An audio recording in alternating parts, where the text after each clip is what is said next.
நடந்து முடிஞ்ச 10வது மற்றும் 12வது தேர்வில் சாதனை படைத்த என்னுடைய தம்பி தங்கைகளுக்கும் இன்னைக்கு பெருமையோடு வந்திருக்கிற அவங்களுடைய பெற்றோர்களுக்கும்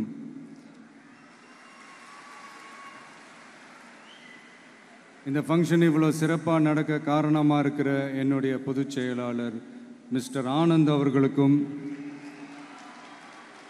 மிஸ்டர் ராஜேந்திரன் அவர்களுக்கும் தமிழக வெற்றி கழகத்தினுடைய தோழர்களுக்கும்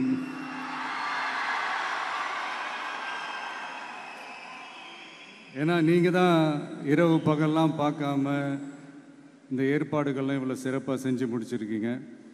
மற்றும் என் நெஞ்சில் குடியிருக்கும் என்னுடைய நண்பா நண்பிகள், உங்கள் அனைவருக்கும் என்னுடைய பணிவான வணக்கங்கள். மீண்டும் ஒரு முறை எதிர்கால தமிழகத்தின் இளம் மாணவ மாணவிகளான உங்கள் எல்லாரையும் சந்திக்கிறதுல எனக்கு ரொம்பவே மகிழ்ச்சி. அதாவது இந்த ஒரு பாசிட்டிவ் பவர் இருக்கிறவங்கள பார்க்கும்போது ஆட்டோமேட்டிக்காக ஒரு எனர்ஜி, ஆட்டோமேட்டிக்காக ஒரு கெமிஸ்ட்ரி ஒர்க் அவுட் ஆகும்னு ஒன்று சொல்லுவாங்கள்ல, அது இன்னைக்கு காலையிலேருந்து எனக்கு பயங்கரமாக ஒர்க் அவுட் ஆகிட்டுருக்கு. உங்கள் எல்லாரையும் முகத்தை பார்த்ததுலேருந்து.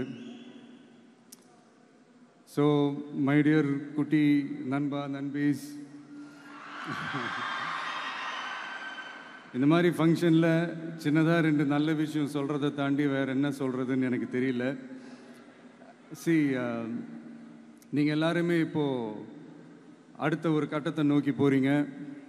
உங்கள் கெரியரை சூஸ் பண்ணக்கூடிய அந்த கட்டத்தை நோக்கி போகிறீங்க. உங்களில் சில பேருக்கு ஒரு கிளியர் பிக்சர் மைண்டில் இருக்கும். அதாவது லைஃப்பில் என்னவா ஆக போகிறோம், ஒரு டாக்டர், இன்ஜினியர், ஒரு பைலட் அப்படின்னு ஒரு கிளியர் பிக்சர் ஒன்று இருக்கும். அதில் ஒரு சில பேருக்கு அந்த ஒரு டிசிஷன் மேக்கிங்கில் சின்னதாக ஒரு தொய்வு ஏற்படலாம், சின்னதாக ஒரு கன்ஃபியூஷன் ஏற்படலாம். அவங்க எல்லாருக்குமே நான் சொல்லிக்கிறது என்னென்னா, எல்லா துறையுமே நல்ல துறை தாங்க.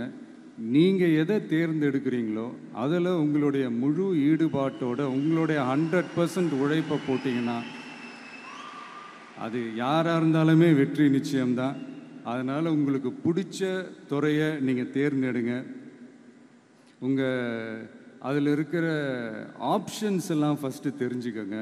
உங்கள் பேரண்ட்ஸ் கிட்ட டிஸ்கஸ் பண்ணுங்கள், உங்கள் ஸ்கூல் டீச்சர்ஸ் கிட்ட டிஸ்கஸ் பண்ணுங்கள்.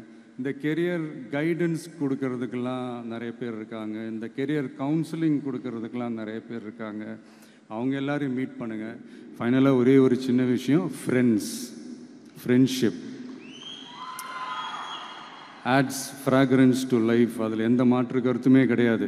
ஒரு கட்டத்துக்கு அப்புறம் பேரண்ட்ஸுக்கு அடுத்தபடியாக, இன்னும் சொல்லப்போனால் பேரண்ட்ஸை விட அதிகமாக நண்பர்களோட டைம் ஸ்பெண்ட் பண்ணக்கூடிய அந்த ஒரு சூழ்நிலை ஏற்படும். அதனால் நல்ல நண்பர்களை தேர்ந்தெடுங்க. நீங்கள் கேட்கலாம், நட்புன்றது அதுவாக அமையிறது தானே, நாம் எப்படி சூஸ் பண்ண முடியும்னு. அது ஒரு விதத்தில் கரெக்டு தான். அதனால் நான் கொஞ்சம் வேறு மாதிரி சொல்கிறேன். இப்போது உங்களுடைய இந்த நட்பு வட்டாரத்தில் இப்போ ஏதோ ஒரு விஷயம் தப்பாக இருக்குது அப்படின்னா, இப்போது அதில் சில பேர் இந்த தவறான பழக்கங்களில் ஈடுபட்டிருந்தாங்கன்னா முடிஞ்சால் அவங்கள நல்வழிப்படுத்த பாருங்கள். இந்த தவறான பழக்கங்களில் மட்டும் ஈடுபடாதீங்க, ஈடுபடக்கூடாது.